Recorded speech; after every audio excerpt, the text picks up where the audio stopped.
Bonjour Bonjour. et bienvenue dans notre trésor biblique pour découvrir une nouvelle histoire tirée de notre coffre. Aujourd'hui, nous allons puiser notre récit dans la première partie de la Bible qu'on appelle le Premier Testament. En effet, c'est un épisode de la vie mouvementée de David avant qu'il devienne le roi de Jérusalem, selon la promesse de l'Éternel Dieu qui le gardait. Il était poursuivi par Saül, le roi en place, et il s'était réfugié avec quelques centaines de jeunes gens dans la région du mont Carmel au nord de la Palestine. Pendant toute une saison, ils avaient protégé les bergers d'un riche propriétaire de troupeaux nommé Nabal, empêchant les brigands de s'attaquer à ses biens. Au moment de la tonte des moutons chaque année, c'est toujours l'occasion de grandes fêtes. David envoya demander à Nabal de lui donner en échange de ses services une part du festin pour nourrir sa troupe. Mais Nabal était un homme méchant et violent, qui refusa tout net en disant avec mépris: Qui est David? Il y a beaucoup d'esclaves qui s'échappent de chez leur maître, et je prendrai de mon pain pour le donner à des gens venus de je ne sais où. Sous l'injure, la colère monta au nez de David, qui s'apprêta à aller tout détruire chez Nabal.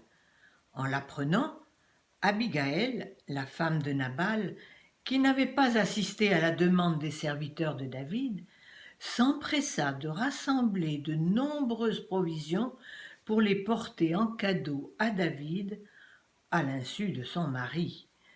Elle se rendit elle-même, sans attendre, au-devant de David, qui entretenait dans son cœur son projet de vengeance.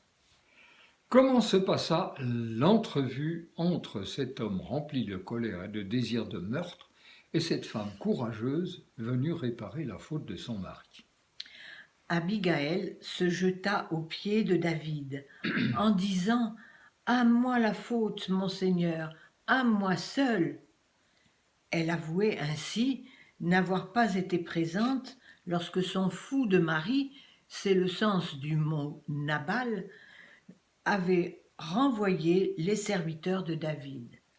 Non seulement elle prend la faute de son mari sur elle, mais avec sagesse, elle demande à David de ne pas se venger lui-même, car cela le pèserait sur sa conscience toute sa vie. Elle sait, en effet, que David sera roi, selon la promesse de Dieu, et elle le supplie de ne pas entacher de sang le début de son règne, en se faisant justice lui-même, contrairement au commandement divin « Tu ne tueras point ». En effet, Dieu se réserve le soin de venger ses serviteurs en proclamant « À moi la vengeance, c'est moi qui rétribuerai vos ennemis ».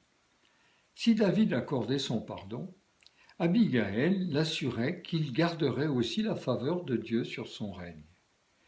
Le Seigneur ton Dieu protégera toujours ta vie en la gardant auprès de lui. Lorsque le Seigneur accomplira tout le bien qu'il t'a promis, il ne faudrait pas que tu aies ni un remords, ni une mauvaise conscience d'avoir tué inutilement et d'avoir voulu assurer ton salut par toi-même.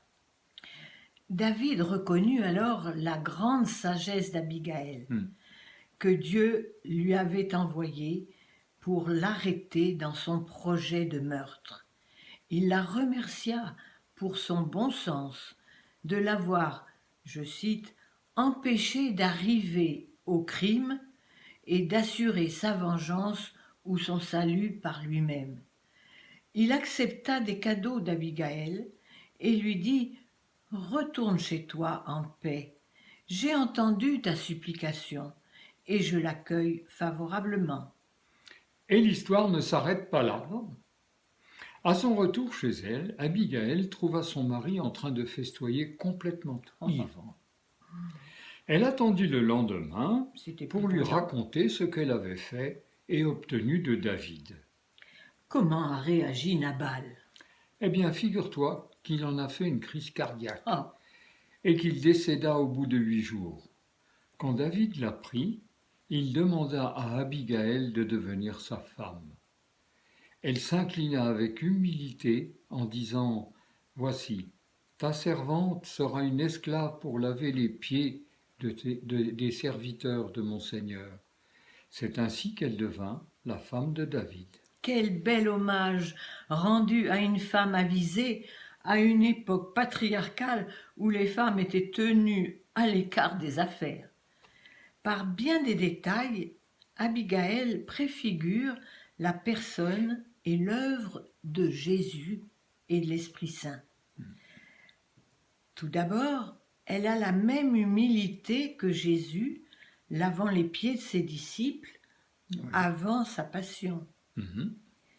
Puis, elle intercède en prenant la faute de son mari sur elle pour obtenir son pardon, comme Jésus le fera sur la croix pour nous le tous. pardon de tous les hommes. Mhm. Ensuite, Abigaël distribue biens et vivres en abondance pour nourrir la troupe de David, comme Jésus nous comble des bienfaits de Dieu. Et enfin, par sa sagesse, elle parle à la conscience de David et l'apaise, comme l'Esprit de Dieu parle à notre conscience pour nous pousser au repentir, nous faire accepter son pardon, puis accorder notre pardon à ceux qui nous ont offensés. Difficile ça. Oui, De plus, ne crois-tu pas qu'Abigaël peut être un exemple pour chacun de nous dans nos relations interpersonnelles oui, avec les autres? Il vaut mieux en effet chercher comme elle à faire la paix plutôt que se venger. et oui, plutôt que camper sur ses refus, sur ses blessures d'amour-propre et ses rancœurs, il vaut mieux, comme Abigaël et David aussi, se montrer bienveillant, ouvert à la négociation et au pardon pour le bien-être de tous. Et voilà, sur cette belle conclusion, nous refermons notre coffre au trésor biblique et te disons, amis qui nous écoutent, au Au revoir, revoir, à bientôt, à bientôt, pour une nouvelle histoire, si tu le veux bien. au revoir. Au revoir.